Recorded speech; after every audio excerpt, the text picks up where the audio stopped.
Assalamualaikum warahmatullahi wabarakatuh. Selamat pagi. Pagi, Pak. Cuttingnya siapa Iya, ya? Pak. Pagi, Pak. Siapa? Cuttingnya siapa? Mihdar Irwansyah. Iya, Pak. Oke.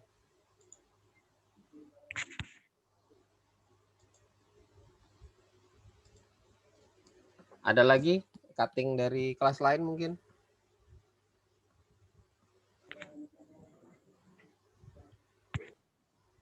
Hasanuddin itu, Pak. Hasanuddin. Pak Hasanuddin, Pak, dari kelas D. Oke. Kalau masih ada silahkan yang cutting. Saya approve jadi co-host.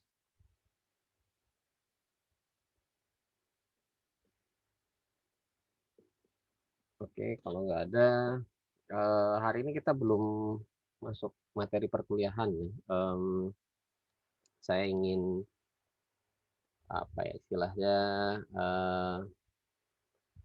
brainstorming dulu lah tentang GIS.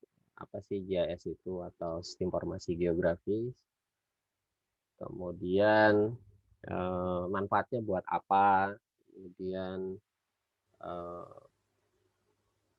bisa digunakan ke depannya itu buat apa? Sebenarnya mungkin setiap hari Anda sudah sering pakai atau Anda sudah familiar sebenarnya dengan GIS yang sederhana. Paling sederhana mungkin Anda kalau pesan makanan atau pesan seperti Grab atau Gojek itu kan mereka semua adalah berbasis lokasi. Nah, sesuatu yang terkait dengan lokasi atau tempat atau keberadaan sebuah objek yang berada di atas permukaan bumi lah, anggap seperti itu. Semuanya terkait dalam GIS atau SIG. Jadi bisa jadi Anda sudah sering pakai, tapi Anda mungkin belum pernah mengeksplor buat apa sih itu, kenapa itu harus ada, kemudian apa manfaatnya buat Anda atau buat keluarga atau buat lingkungan di sekitar Anda. Nah, mungkin contoh yang paling sederhana ketika kemarin ada banjir besar di Kalimantan Selatan itu. Anda kan melihat di berita-berita aja gitu. Anda melihat di mungkin persimpangan-persimpangan banyak yang meminta sumbangan atau charity lah buat membantu korban banjir. Nah, sebenarnya kita bisa lihat apakah banjir di Kalsel itu memang benar-benar parah atau ternyata banjirnya ya sekedar banjir yang terjadi kayak di Samarinda, misalkan 2 minggu banjir udah habis itu nggak ada masalah gitu. Artinya happy aja. Kalau orang Samarinda kan banjir kayaknya nggak terlalu jadi beban gitu, malahan untuk sebagian anak kecil itu seperti anugerah gitu. Kalau banjir cuman 1 hari 2 hari mereka agak kecewa, tapi kalau banjirnya sampai seminggu 2 minggu itu mereka sangat ceria gitu. Kalau kita lihat di jalan-jalan yang banjir itu biasanya anak-anak suka main air gitu. Siapa sih yang anak siapa sih yang nggak suka main air ya? Hampir semua anak itu biasanya suka main air. Nah, kalau kita lihat kembali di dalam sistem informasi geografi, kita sebenarnya bisa memprediksi atau kita juga bisa memonitor disaster atau bencana itu lewat sensor-sensor yang ada di satelit yang ada di atas permukaan atmosfer bumi. Ini saya bisa ambil contoh.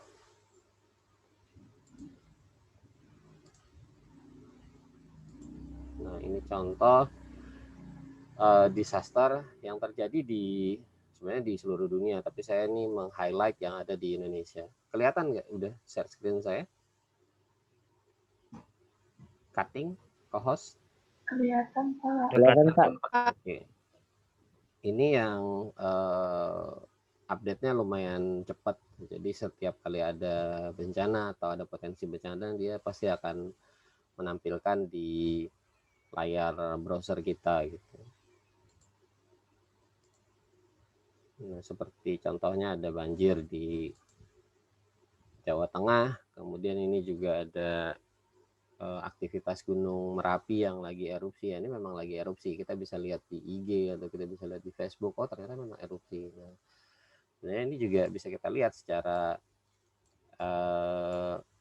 kacamata SIG, Sistem Informasi Geografi, bahwa oh ternyata gunung-gunung ini ternyata kadang erupsinya secara bersamaan.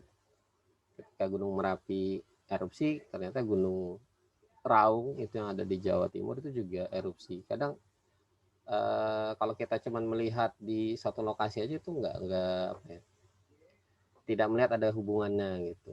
Jadi bisa jadi ketika Merapi mulai erupsi, si Raung juga biasanya ikutan erupsi. Termasuk juga kalau misalkan kayak banjir, biasanya kalau banjir itu terjadi di Kalimantan Selatan ini, biasanya di bagian hulu sungainya itu juga banjir itu. Jadi hilir sungai itu nggak akan mungkin banjir kalau hulunya nggak banjir. Nah itu bisa kita lihat dengan sistem informasi geografi. Atau kita bisa lihat kayak tadi kan saya ngambil permisalan di jalanan tuh banyak yang minta sumbangan untuk korban banjir. Kenyataannya gimana kalau misalkan kita lihat dari satelit. Nah ini kita bisa lihat di sini. Nah itu Banjarmasin. Kalau kita lihat dari sebentar,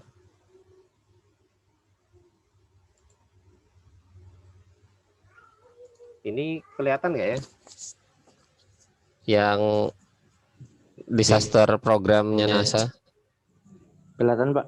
Oke, nah itu kita bisa lihat ada titik-titik berwarna merah dan kuning. Itu citra satelit yang memperlihatkan bahwa ada kadar air yang cukup tinggi di atas permukaan tanah. Kita bisa lihat ada titik-titik warna merah dan warna kuning. Kalau warna merah ya artinya semakin tinggi intensitasnya. Nah kita bisa lihat dari sini sebenarnya. Jadi kalau kita tarik ke arah hulu sungai, ini kan hulu sungainya nih, Sungai Barito itu kan juga melintasi Kalimantan Selatan. Nah kita bisa lihat ternyata di sininya nih tinggi gitu.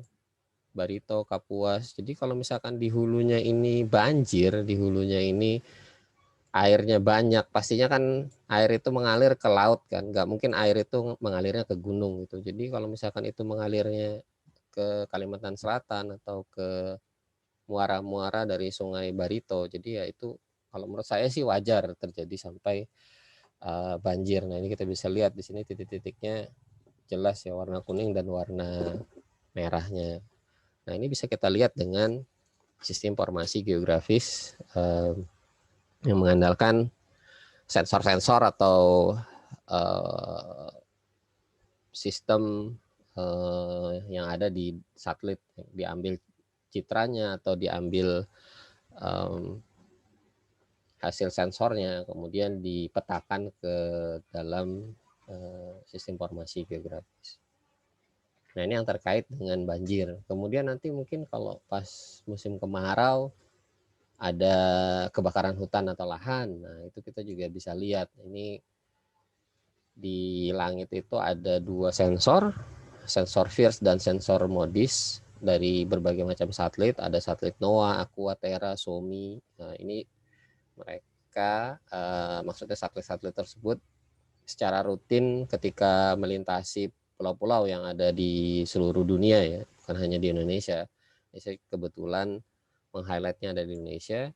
Ketika ada hotspot yang tersensor oleh satelit-satelit tersebut, maka satelit tersebut akan mengirimkan hasil sensornya ke sistem ini ya, sistem FIRMS ini ya, Fire Information and Resource Management System. Nah ini juga sebenarnya GIS juga, gimana kita bisa melihat oh ada titik api muncul di Kalimantan Timur, ada di beberapa tempat. Nah ini Kalimantan Timur ini sebenarnya. Ya ini tinggal dilihat apakah ini benar ada kebakaran hutan atau lahan, atau ternyata cuman palsu aja gitu. Ada orang bakar sampah atau ada orang membakar dalam jumlah yang cukup besar, atau mungkin memang di situ ada kebakaran. Nah, ini nanti ya perlu dicek langsung di lokasi. Tapi dari sini kita bisa ngelihat sudah adanya titik api yang muncul, entah itu di hutan atau di perkebunan. Dari situ kita bisa melakukan mitigasi bencana. Sama kayak tadi ya, kayak banjir tadi. Kalau misalkan kita lihat di hulu sungai Barito ini terjadi banjir. Nah, sebelum banjirnya sampai ke daerah perkotaan, kita sudah bisa antisipasi. Jadi salah satu manfaatnya yang menurut saya cukup besar dan bisa berpengaruh kepada berapa jumlah korban jiwa yang bisa kita tekan, itu salah satunya dalam dengan menggunakan sistem informasi geografi.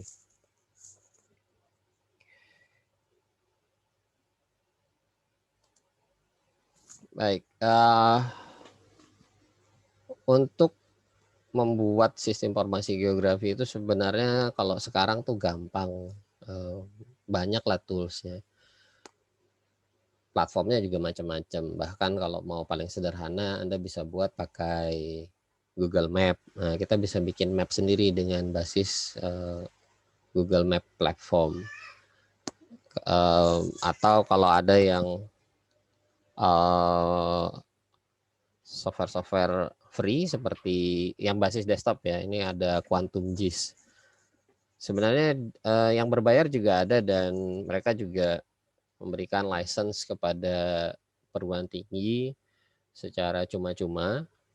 Itu ada ArcGIS, dan ArcGIS ini juga bisa dibilang leading lah di sektor sistem informasi geografis. Nah, ArcGIS ini ada yang basisnya cloud seperti Google Map gitu. Ada juga yang basisnya desktop atau bisa kita operasikan dari laptop atau PC kita.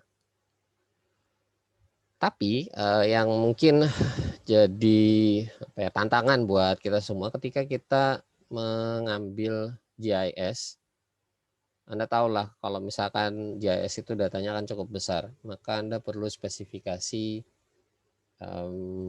laptop atau PC yang cukup mumpuni, yang cukup baik untuk melakukan load itu semua. Ini saya share aja kira-kira yang harus Anda penuhi ketika Anda mau mengambil mata kuliah ini. Kan Anda masih diberikan kesempatan buat pengganti KRS ya. Nah, ini saya share. Paling enggak Anda punya laptopnya sekian untuk RAM dan CPU-nya setidaknya yang 4 core. Kemudian Anda juga diharapkan masih punya hard disk space yang cukup besar, lebih besar daripada 6 GB itu lebih baik. Kemudian karena nanti mungkin kita akan banyak mengeksplorasi GIS ini secara online, jadi Anda mau tidak mau, suka tidak suka, atau tidak suka, Anda harus menyediakan koneksi internet.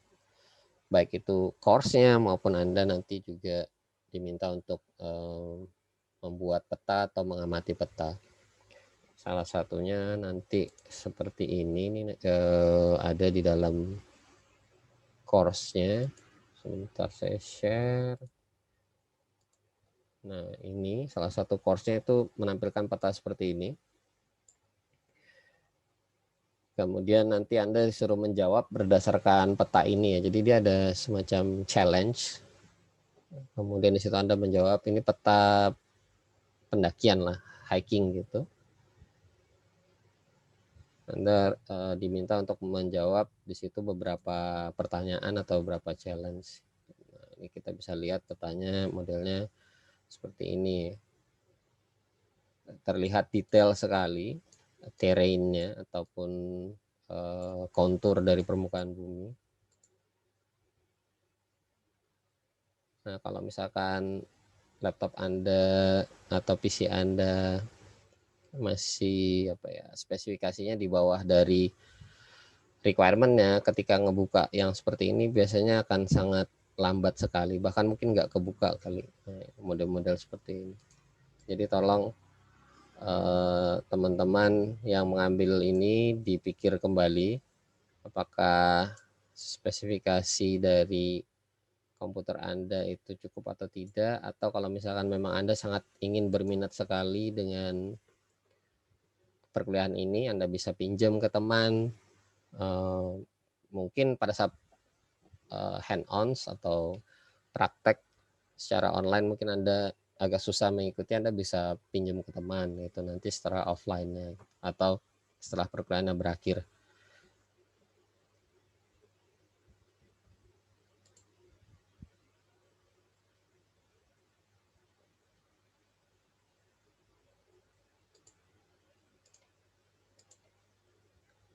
Kemudian karena course-nya terbagi dari beberapa section, Anda harus menyelesaikan setiap section nanti secara online sampai dengan nanti Anda bisa memperoleh sertifikatnya. Ini saya ingin juga lihatkan.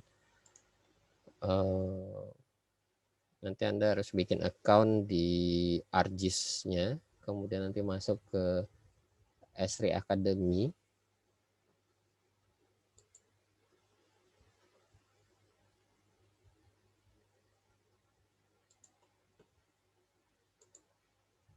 Nah, seperti ini. Nanti course-nya saya akan kasih tahu apa aja yang harus diambil. Ini contoh saja yang untuk basic. Ada sekian course yang bisa kita ikuti. Setiap course ini nanti kalau dia web course itu akan diberikan sertifikat ya. Kalau web course, kalau tutorial enggak. Jadi kita nanti mungkin ada yang web course, sifatnya ada juga yang tutorial. Kalau misalkan tutorial itu biasanya project based seperti itu. Kalau course ini ya mirip seperti kita berkuliah. Nanti di situ ada materinya, kemudian ada prakteknya dan juga ada examnya. Nanti setiap learning activity Anda akan tercatat dan kalau Anda telah menyelesaikan sebuah course dan lulus menurut penilaian dari sistem di Esri, maka nanti Anda akan memperoleh sertifikat. Ini contohnya sertifikat yang bisa Anda peroleh. Kelihatan nggak? Kelihatan, Pak.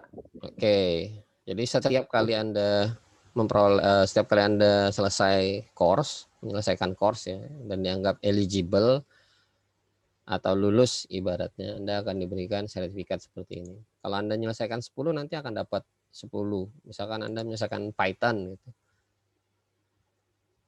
Anda akan dikasih juga sertifikat seperti ini modelnya. Berapa jam, berapa menit itu nanti akan diberitahukan di dalam sertifikat Anda. Dan semua ini free. Anda nggak perlu bayar. Saya akan deliver course yang free. Jadi Anda semua bisa mengikuti tanpa harus keluar dana lah. Ya, yang harus Anda keluarkan selama mengikuti course ini ya biaya bandwidth masing-masing. Itu aja sih. Selebihnya Anda tidak perlu mengikuti course yang berbayar. Yang berbayar juga ada sebenarnya dari Esri-nya.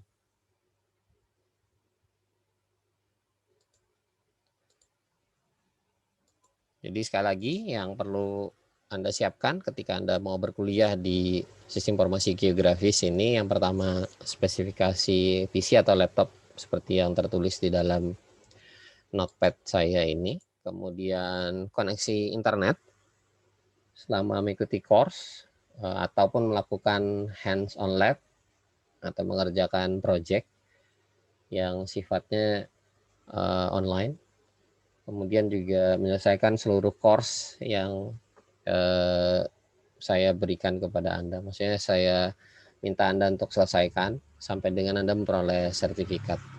Nah, kalau misalkan Anda merasa agak kesulitan memiliki laptop atau meminjam laptop ataupun juga koneksi internet, saya menyarankan ya sebaiknya bisa mengganti mata kuliah Anda. Jadi ini apa ya? Buat Anda juga gitu loh, daripada Anda tidak bisa mengikuti perkuliahannya terkendala hal-hal yang tadi saya sampaikan, lebih baik Anda mengikuti perkuliahan yang bisa Anda benar-benar ikuti dengan baik gitu. Sayang aja gitu buang-buang 3 SKS tapi Anda nggak dapat apa-apa, kan rasanya mubazir gitu. Ya itu yang mungkin saya bisa sampaikan untuk pertemuan awal kita ini. Jadi nanti kita akan banyak menggunakan tools dari Esri dengan ArcGIS-nya.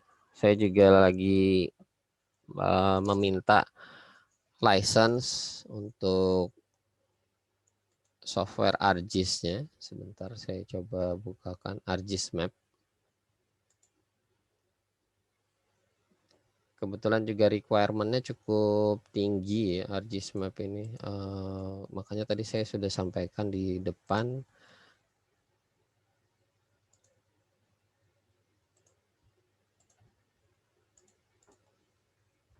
ArcGIS Desktop maksudnya ya, ArcGIS Map Desktop. Kalau Anda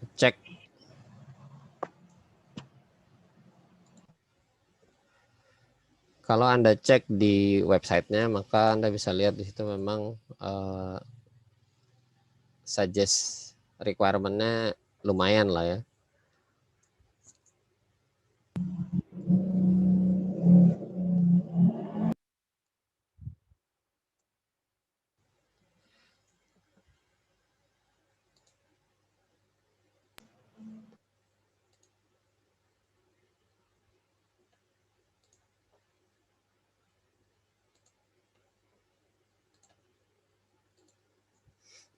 Nah, nanti kita akan banyak juga menggunakan ini ArcGIS Desktop, ArcMap Desktop. Ini semacam tools buat pengembangan dan juga buat eksplorasi GIS, termasuk analisa dan segala macam di sini. Dia juga ada produk online-nya ya, kalau di ArcGIS. Jadi yang ArcGIS online itu adalah produk online atau cloud base-nya. Nah, requirement-nya ArcMap ini requirement-nya. Makanya tadi saya sudah merekomendasikan Anda punya laptop atau PC sekitar 8 GB, multi-core, ya 4 core lah, sekarang kan standar handphone aja udah rata-rata 4 core kan. Bahkan ada yang 8, ada yang 10. Kemudian Anda harus punya hard disk sekian yang masih tersisa. Untuk instalasinya aja ini kalau kita install modul-modul yang lainnya bisa lewat di atas 2 GB ya. Jadi tolong sekali lagi Anda cek ulang laptop ataupun PC Anda apakah sesuai dengan minimum requirement. Jangan minimum lah ya, karena kan Anda kuliahnya semakin banyak sekarang yang harus dikerjakan secara online. At least Anda punya yang rekomend. Jangan ambil patokan minimumnya, tapi yang rekomendnya.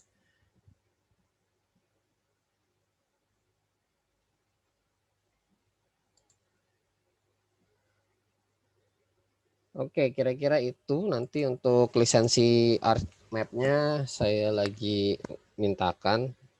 Kalau misalkan memang nanti terkendala nggak bisa ataupun lama prosesnya, kita akan mungkin lebih banyak main di cloud platformnya atau ArcGIS online. Sampai sini ada yang mau ditanyakan? Ada yang mau tanya?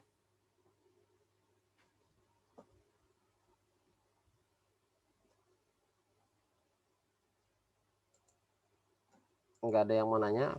Kalau enggak saya lanjut sedikit untuk absen dan platform perkuliahan. Saya ngedeliver tugas segala macam, nanti Anda bisa cek di sini, tapi saya belum buat untuk GIS-nya. Anda bisa cek di sini di elearning.unmul.ac.id. Nanti saya buat di sini. Saya akan kabari nanti di grup WhatsApp kita. untuk presensi, kemudian tugas, literatur dan yang lain-lain. Ya literatur sebenarnya di website ArcGIS-nya itu ada sebenarnya, atau di websitenya Esri itu ada. Jadi di sini mungkin ada tambahan atau ada tugas masuk UTS, UAS itu saya biasanya menggunakan ini ya, platform e-learning.unmu.ac.id. Jadi nanti Anda bisa enroll, gunakan NIM Anda. Nanti Anda memilih course yang saya deliver di sistem informasi geografi. Anda pilih course itu, nanti semua tugas, kuis ataupun yang lain-lain saya akan sampaikan lewat sini juga. Oke, mungkin itu yang bisa saya sampaikan hari ini. Ada yang mau ditanyakan?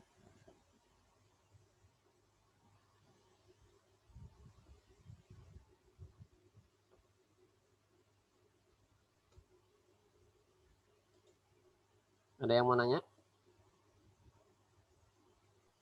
Sepertinya tidak ada, Pak. Tidak ada, Pak. Oke, kalau tidak ada yang ditanyakan, untuk pertemuan kali ini saya cukupkan. Assalamualaikum warahmatullahi wabarakatuh. Selamat pagi. Waalaikumsalam. Pagi, Pak. Waalaikumsalam. Pagi, Pak.